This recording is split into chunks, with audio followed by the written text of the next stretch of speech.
Okay, welcome back. Now, as you remember, in the last video, we spoke about um, the problem of unjust distribution of income, and we also spoke about the vision of the Qaid Azam for Pakistan.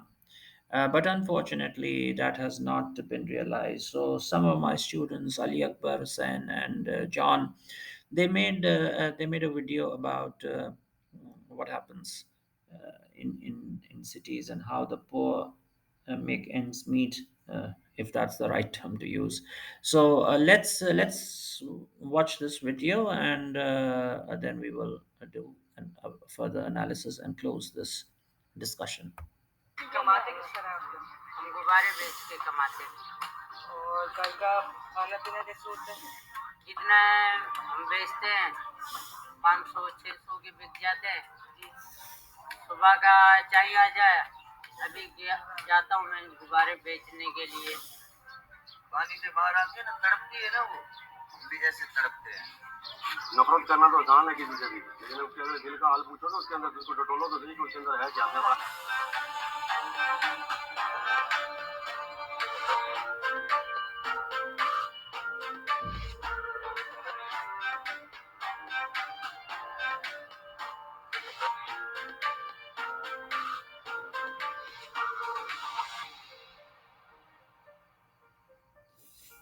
कमाते किस तरह आप लोग?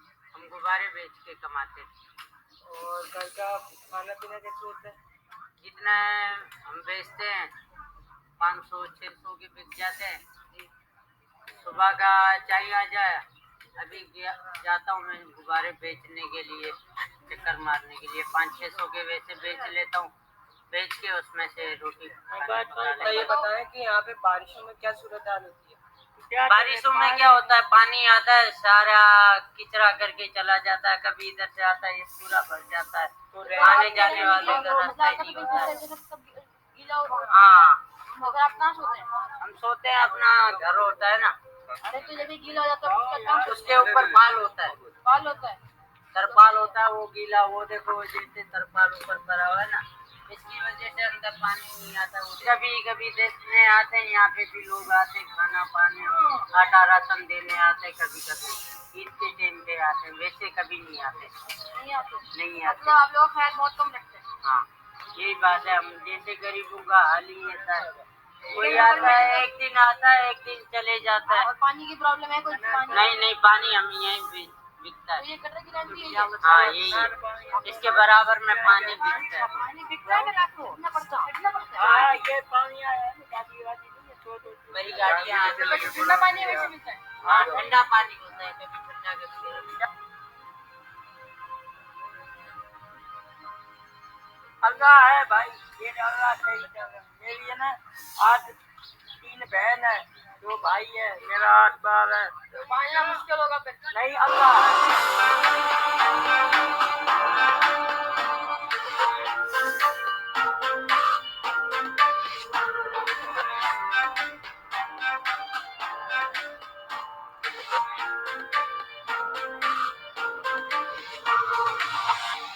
So Qaid Azam Muhammad Ali Jinnah's vision has not really been realized. And the problem really is more social than economic. The person, the boy who was speaking, he really hit the nail on the head. He said people who are rich, they don't really bother, they don't really come. Why do they not come? I don't understand. People should reach out to other people. They are our neighbors, they are underprivileged, but that does not mean that we do not reach out to them. People should reach out to one another, and a lot of economic problems can be solved that way. And that brings us to the vision of Islam, uh, the economic vision of Islam. Now, economic vision of Islam. There are books and books that have been written. Now, whenever I use the vision of Islam, I always try to talk about this in the light of the scriptures, the what is written in the Quran, because the Quran is the most uncontroversial uh, thing, most uncontroversial book in the religion of Islam. Um, it is the word of God, and anything that has been said in the Quran is not a suggestion at all, because the last thing that God does is suggests. He does not suggest, He gives commands, and He expects us to obey if we are Muslims. So we need to build our society as well as our economy on the basis of the principles of the Quran. And trust me, these principles are not very difficult to understand, because wherever money is involved, wherever the rights of other human beings are involved, dealing with other people is involved, uh, the injunctions are very straightforward.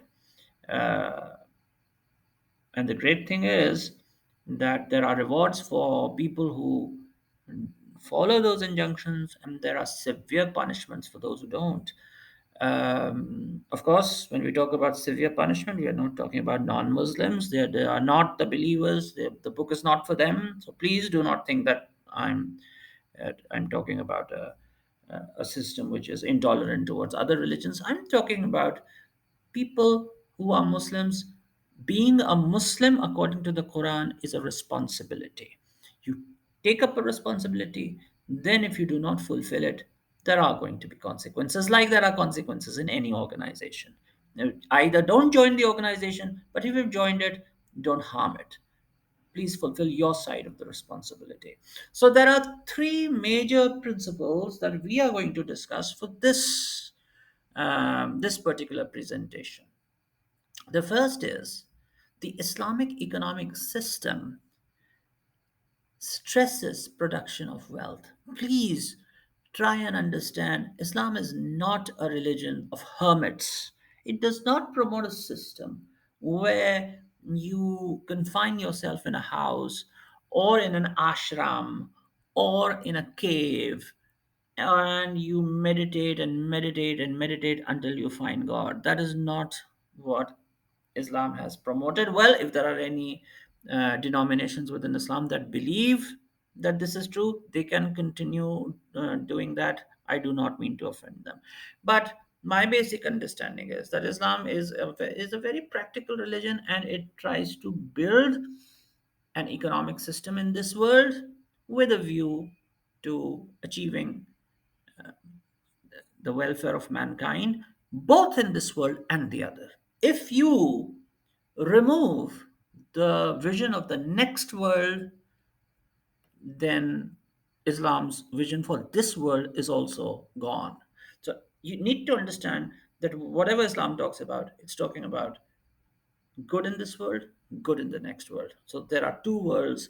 The worldview here is a two-world worldview, and this is unique to Islam. No system in the world has a two-world worldview.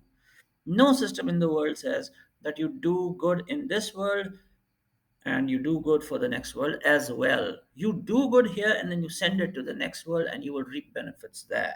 There is no practical system that does that. Islam's distinguishing feature is that whatever we do practically in this world is also for the next world. All right, that is very important. If you're making money here, you cannot really forget the next world. This money is for the next world as well. Either you will be rewarded for distributing it in a good way, or you will be punished for using it in a bad way. So please try and understand that. Anyway, we're not discussing theology here. Let me come back quickly to the economic system as espoused by Islam. The economic system of Islam stresses production of wealth, but also distribution of wealth. The perpetual movement of money among the rich is not just discouraged. There's no such thing as discouraged. It's prohibited. Finished. If you, if a rich person finds another rich person, marries his daughter so that so that the wealth can multiply. The idea, two people marry because they understand one another. That's fine. That's all right. There's no problem with that. But if the idea is to concentrate wealth in a few hands so that it never gets out, that is something that is prohibited. And the Quran clearly says that there's going to be very severe punishment for such people. Unfortunately, that's the way society has been constituted. today. The Pakistani society does exactly that. The rich keep getting richer, the poor keep getting poorer because wealth and resources. And please keep one thing in mind, there is no wealth. The GDP is so low.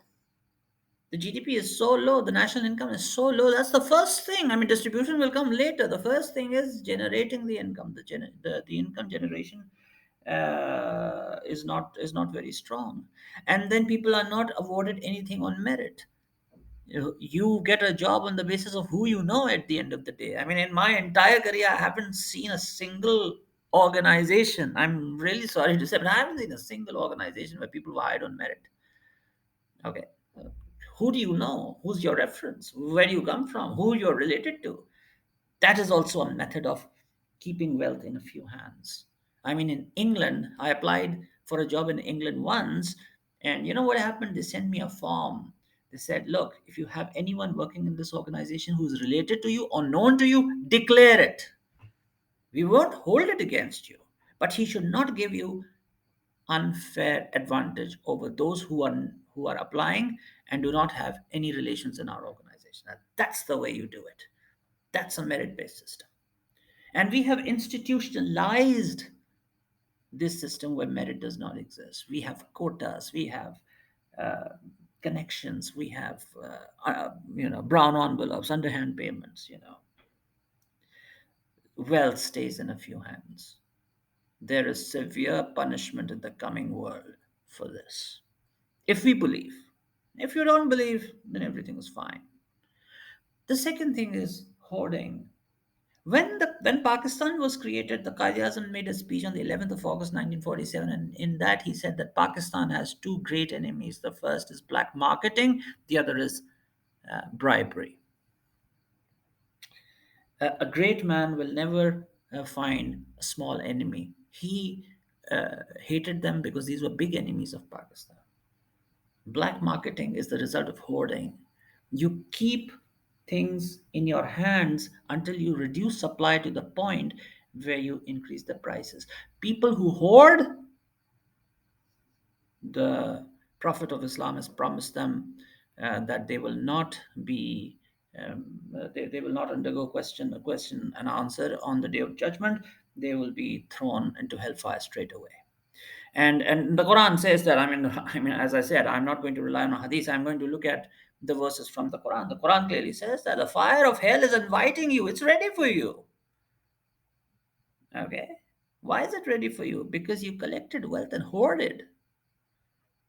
You collected wealth and hoarded. This is Surah Marriage. Surah Marriage is the 70th surah of the Quran, worth reading. Please do read it. It talks a lot about human psychology, and it talks a lot about uh, the consternation which is created because of bad economic practices. So that's the second principle. Don't hoard. The first principle is distribute, not just produce. And third principle is that the distribution of wealth is the responsibility of both the ruler and the common people. The rulers cannot blame the common people for hoarding, and the common people cannot blame the ruler for not distributing the wealth which they have taken by means of tax. Both are equally responsible because God has favored some people over other people, but He now wants the wealth to be shared equally so that other people's standard of living can rise. And this is where he said this is a psychological problem. People don't share their wealth because they fear that people who are weak will become strong. All right. So thank you very much indeed. I hope this was helpful. Inshallah, we will continue with other topics in economics very soon. Thank you very much for watching these four parts. This is the fourth part, is the last, and we'll be back with another topic in economics. Thank you very much.